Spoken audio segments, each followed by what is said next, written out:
Alexandra Marshall edits the Australian end of The Spectator, and we are always happy to see her. Alexandra, you posited the other day a choice between globalism and tribalism, and you put in a good word for the latter, which not many people do these days. I'm not sure if it's a good word, more of a recognition of reality, and that's that you can't change human nature as much as the globalists would like us to believe.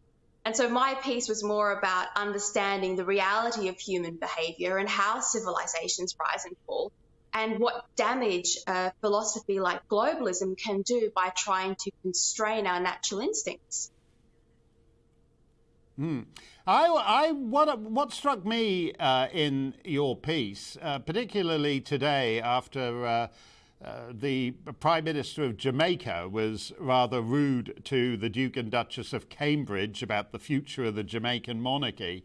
But you actually go and put in a good word for the British Empire. I mean, wait, don't pull the plug on her just yet. She argues her case very well. And you said that one of its strokes of genius was not to impose a one-size-fits-all on the entire planet. So when they were on Pacific Islands, they looked at how people lived and recognized that. When they were on the Indian subcontinent, they acknowledged what Indian culture and Indian tradition was.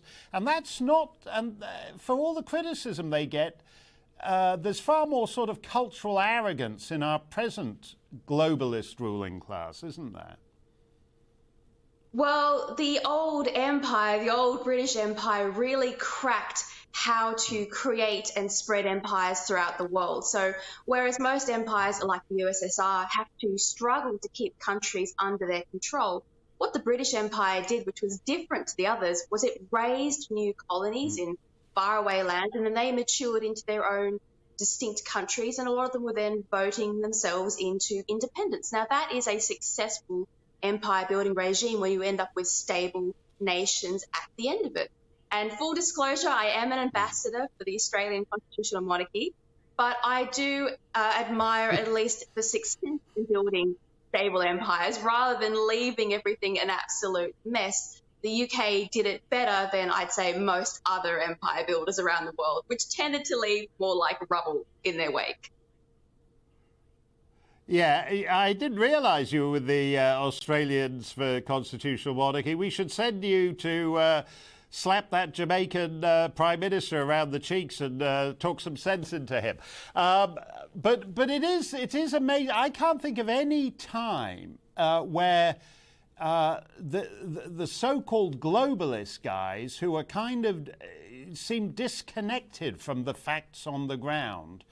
And there is also a contempt. Now, even in the age of empires, people recognize that national sovereignty was the basis of global order. So whether you're talking about the British Empire or the French Empire or the Germans or whoever, the idea that that there are sovereign entities who are entitled to determine their own path was recognized. And now it's like a bunch of guys get together and make plans for the rest of us.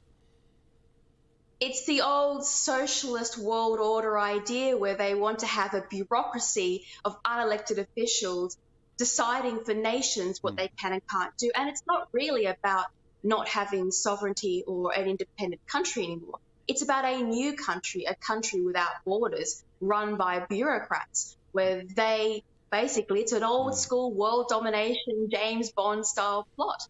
And we're seeing it rebranded as globalism, but it's the same old disaster, and you can't do it. As I said out of my piece, countries need their identities. They need to solve problems their own ways. You can't have uniform approaches to everything for humanity. It doesn't work, and it's falling apart rapidly and catastrophically because we had a shadow of it in the UN and its predecessor, the League of Nations, try it in a softer form, and it causes problems there.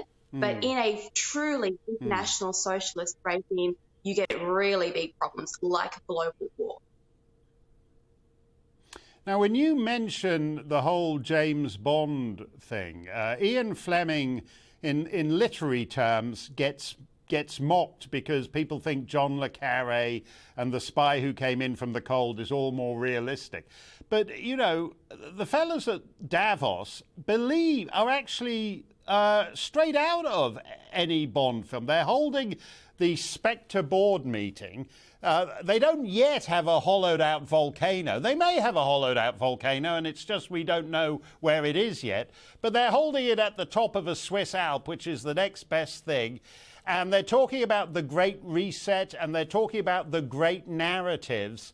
And for the most part, with the exception of the prime ministers who jet in, these are all completely unelected people. These are powerful businessmen.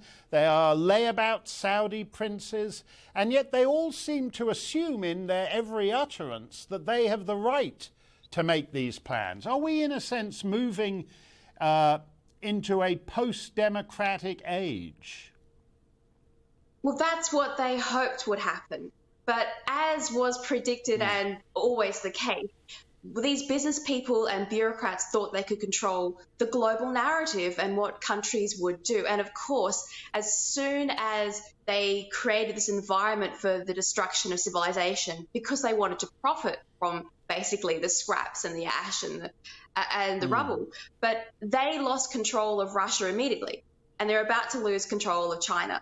And so their little bureaucracy and world domination plans count for nothing. And all the paper and all the speeches they gave are meaningless when empires start rising and falling. And we have Russia and China who want to replace the US, and they will pay absolutely no attention to anything they said or did at Davos. And Davos is about to realize that they have no real power, and they never did. They only had power over democracies while democracies cared what Davos thought. They actually don't have real geographical power over anybody once a war starts to kick off. And that's what people did not expect to happen with Davos. They thought the Bond villain thing would play out, but I predicted it would end in chaos, and it's already started to fall apart. You saw them disparaging Putin straight away. They're like, oh, he wasn't part of our world forum, but he was. He was there, and China's still opening conventions. Yeah, it's temporary, and it won't last. So you're saying that Russia and China behave like conventional imperialist nations advancing their interests, and we in the West have somehow got seduced into thinking we're beyond all that, and this super powerful elite making plans is somehow a substitute for hard power, which is actually what China and Russia are exercising. Yes, and I might point out that the West immediately realised their mistake. Whether they've cognitively realised it or not, they're already acting that way. Where we've started, for example, in Australia, we've got AUKUS, a new trilateral agreement. We have already started renewing the military bonds of our nations because we've realised we need real power, not bureaucratic, anointed power from some business autocrats. We actually need real nation power if we're to survive the rise and jostling of China and Russia.